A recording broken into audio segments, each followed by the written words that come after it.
everyone, welcome back to my channel. This is the Motherhood Ship, and if you are a returning subscriber, thank you so much for always clicking on my videos and watching them and subscribing to this channel. That's a lot of support.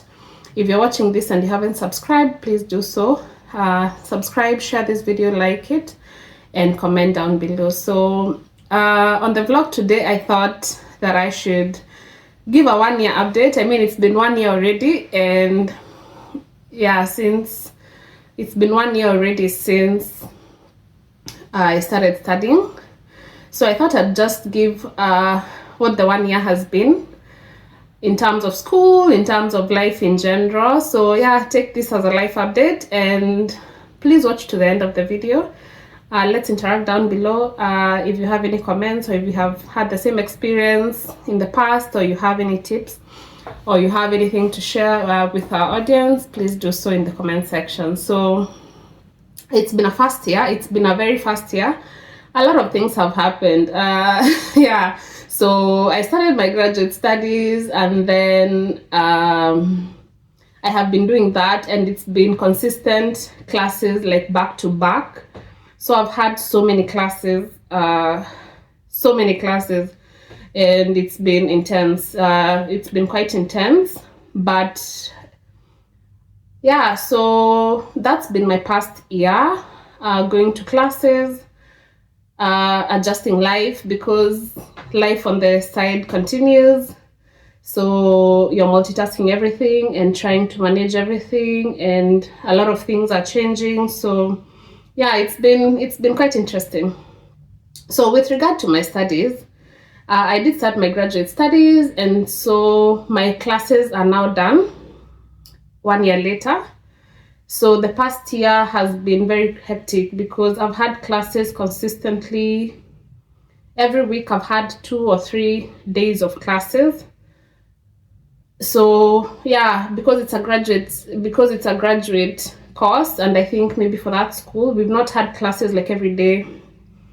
We have classes like twice or thrice a week, and that is like for a few hours a day. It's not like an undergrad the way it was back to back, like Monday to Friday. This has been quite less hectic. Yeah, so I had classes every week, and how the course was structured is that we would do a course at a time. So we would do one course for a certain amount of time and do that course only. So you don't have like multiple classes of different courses. And I think that's a very good structure, because it really helps you focus on like a specific course and move on when you're done with, you know, whatever course that is. So we focused on a specific course for a specific period of time, and then have a 1 week break between the courses, and then move on to your next course. So yeah, I think the structure was actually really nice. Yeah, it helped you focus on individual topics and really like go in depth when you're handling a course, instead of, you know, figuring which course are we doing today, and you know what's it about. So yeah, that's it's been hectic. School has been hectic. It's not easy, but it's been good. So with regard to life, like just life in general, it's been also good. So initially, before I moved, there was this excitement. Yes, I was scared, because I was making a lot of haphazard choices, but there was also this excitement of like being somewhere new and seeing like different things, and you know, hopefully thriving like in this different place. And I have a friend of mine in Toronto who is also, he's older than me, and he's also going back to graduate school. So we used to talk when in Kenya, and we also talk now that we're here, but he's in a different province. But the idea in our head was that we would collect dollars from the airport, like right now we laugh about it, but yeah, it was quite an expectation.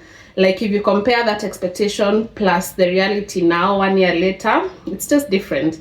So yeah, I mean, people move with different different expectations with different missions. Like everybody has their own purpose, and so looking at myself a year back, I was like excited. And then when you arrive, now the reality hits you, and it's like, wow, it's not what I expected in so many different ways. It's a lot of adjustment, like even just the weather, socially, how your social life used to be. How sometimes, like in your home country, you just miss your mom and you just call your mom and tell them, hey, I'm passing by today, or you don't even call them, you just pass by their home.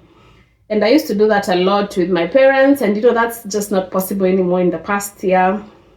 Yeah, you even along the way, and because of the time difference, and because you're adjusting is a lot of work.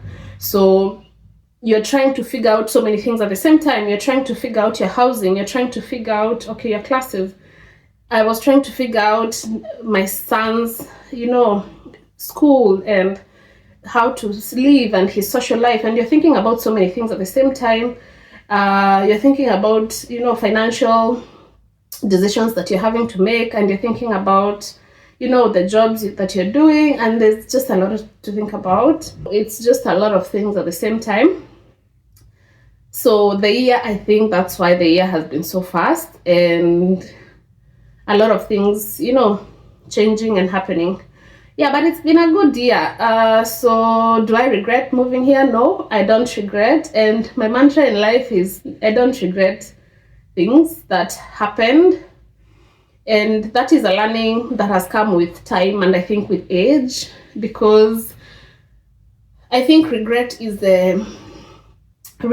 can rob you of joy. Sometimes when we look back in life, we need to look back with appreciation of the lessons that you have picked up, and not regretting, I shouldn't have done this, I shouldn't have met this person, I shouldn't have wasted my time in this way, I shouldn't have done this. I think it's really a waste of time. Like when you look back in your life with regret, I think you should pick up lessons as you go, and that's how you self-improve. Personally, that's my mantra. So do I regret? No, I don't regret. Would I have made the same decision now, a year later? Yes, I would have made the same decision, maybe just with better planning and from the lessons that I've learned, like better planning. Of course, I would still have my family.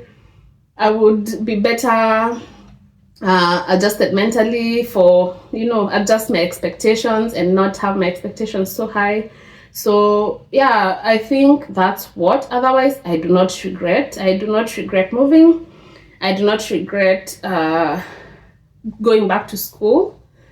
Yeah, I have met awesome people, like within my cohort. I've met awesome people who have learned a lot, not just from the coursework, but from the peers that I've had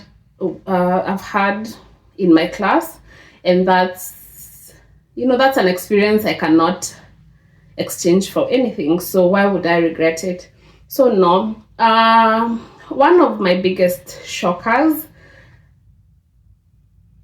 that shook me, when I landed, was the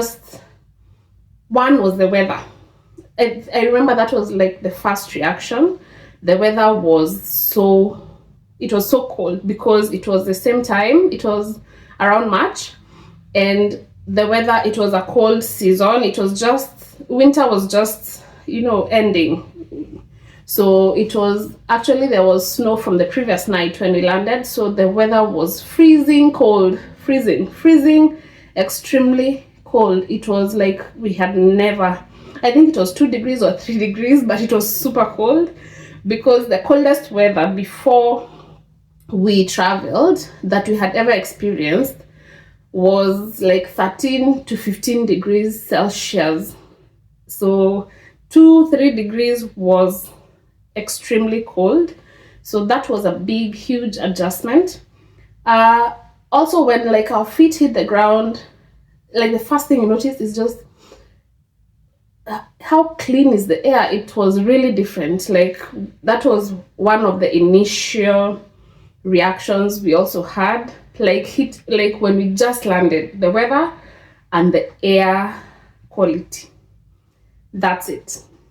Before we knew anything, before we met anyone, before we went anywhere, we just noticed the weather and the air quality. Those were shockers because it was not something like I had okay, the weather, yeah, we knew it's a colder weather, but you just don't expect like how cold it's going to be.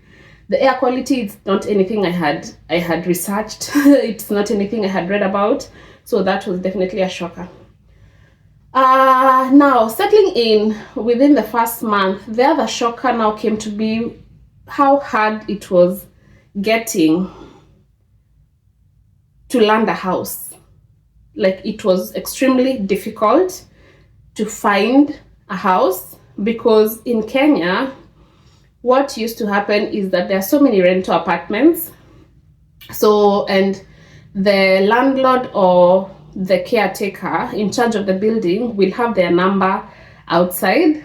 Like it will be on like a notice board outside the building, and then you can call them, and then you can even see the house immediately. Like when you call them, probably they're within the building, and you'll be able to view the house. If you like the house, as long as you pay the down payment, the house is yours, right?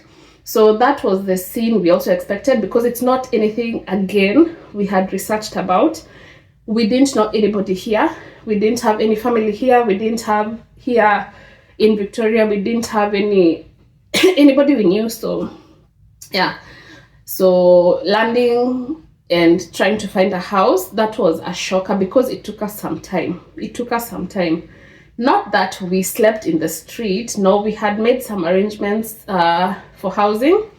So we stayed in an Airbnb for some time, and then we met some people we knew from online.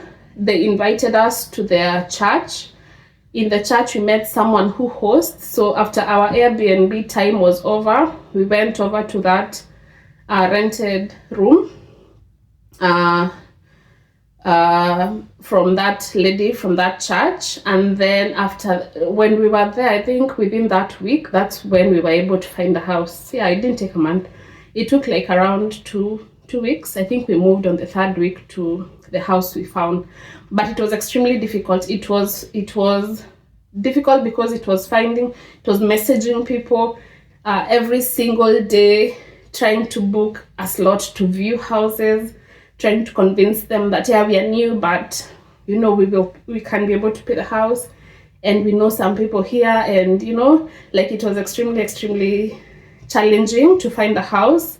And from the experience I've had from people, that's like that's the same experience, unless you are going somewhere where you know someone and they are able to house you, or they are able to help you find accommodation before you come, or you're dealing with an agency. I don't know how people find housing before they land, but it was extremely difficult for us, and it was definitely a shocker as to like how difficult can it get to just find a house, and it's a house you're going to pay for anyway. So anyway, yeah, so we found our first house, and it wasn't easy. The other shocker for us was and always like the other shocker has consistently like become like the social life. It's a hard adjustment. Yeah, it's difficult, and it's not the same. The culture is a bit different. So of course everybody is minding their business, and I think I said this initially like in one of my very first videos, how different like the culture is. You can't just like, who are you saying hi to me? What is your intention? And people are very wary of other people, not just because you're different, like your skin color is different, but I think it's just the culture. It's just how everything is. I think finding like a good space like family friends and finding friends for your kids. It's not the same. So for example, in my home country in Kenya, you know how easy it is to just open the door and neighbors' kids will come in and they'll play or whatever in your house, and after that they'll go to their house. It's for very many places, even where I lived, kids will just go up and down the apartments and they know their friends and they know their houses, so they just go and call them and play outside, and that's okay because, you know, so it's just different. Like, it's just different, and it's because, I think it's because of the culture, but also you just can't go to someone's house here because of how people are working. So because, but a person who is working like a full job, so you have you probably have a job from morning until afternoon, and then maybe you take a break and then go to your other job overnight or for some few hours into the night. So when you have a weekend or when you have a day off, you probably want to sleep it off, rest, or do something else, like take your car to the garage for service. You want to now do something else because you've not been able to do it within your 2 jobs. So life is so busy. So you cannot, there's no way you will keep calling someone, hey, let's go out, hey, let's meet, hey, let's, because they're not available, and they might be working, they might be tired, they might be not picking calls, they're busy, and that's just how it is. So the social life is impacted that way. So like personally, I've found myself, like in a good day, the only person I'll chat is my big sister, because we chat my time, my daytime, and her daytime, or at night time, we just find ourselves, talking, and that keeps me sane because I was so used to talking. Like when you just cut that kind of social life, then you could be depressed. Yeah, you could, because you're closing in and you're not talking to anybody, and there's everything happening around you, and you're working a lot, and things are happening, so you could be easily outweighed mentally. So yeah, it's good to, personally, I've just found a way to maintain my social life on my phone, and that works for me, and I'm good. So yeah, so that was a shocker for us. We didn't expect that huge difference, but I guess we're adjusting. It's been a year now, we're adjusting, I'm personally adjusting, and I'm liking it. I like it. It's a bit quiet. So the last shocker that I'll talk about is the food. Yeah, the food. So the food has been quite different. I mean, the taste of meat, it's so different. I don't like the meat here. The taste of chicken, it's just different. The other day I was telling my family how I miss matumbo. Matumbo is just, I'll just insert a photo here. Like, yeah, I miss matumbo. Just like the plain simple meals are what I miss. I miss good nyama choma, and so food has been quite an adjustment. When you make a move, you're not forced to make the move. So like in this case, we intentionally moved. Yeah, so that means you should be able to embrace like the new cultures. You should try to embrace the new place you're in instead of complaining, right? So even the food, personally, like I've made it a point to make like 1 or 2 new dishes that I'm not used to. So like lasagna, I now prepare lasagna for dinner. That's not something I did when in Kenya. We never had lasagna for dinner, and that's just like, it's a very basic meal. It's here. So yeah, I'm embracing like the new food, trying out new things that, instead of closing my mind and complaining, oh, this tastes different, this tastes different, this tastes different, I'm just trying to incorporate it and embrace it as good as I can, so that I can have a better experience. Otherwise, you can imagine complaining from day to night about how bad the meat is, how the milk is, you know, you are now allergic to lactose somehow. I don't know how it happens. So you can imagine just complaining every single time about it, and there's no point to it. So that's been my year. It's been quite a lot. Those are like my top shockers, like 3 shockers that were really, you know, shocking. It's a continuing adjustment. Like, I think you just never get there, and especially you just don't get there within 1 year. It takes a lot of time, right? It takes a lot of time, and I'm here for it. So yeah, if you want to know anything, if you want to chat about anything, please let me know. There's more vlogs coming now that my classes are done and I'm just focusing on my project.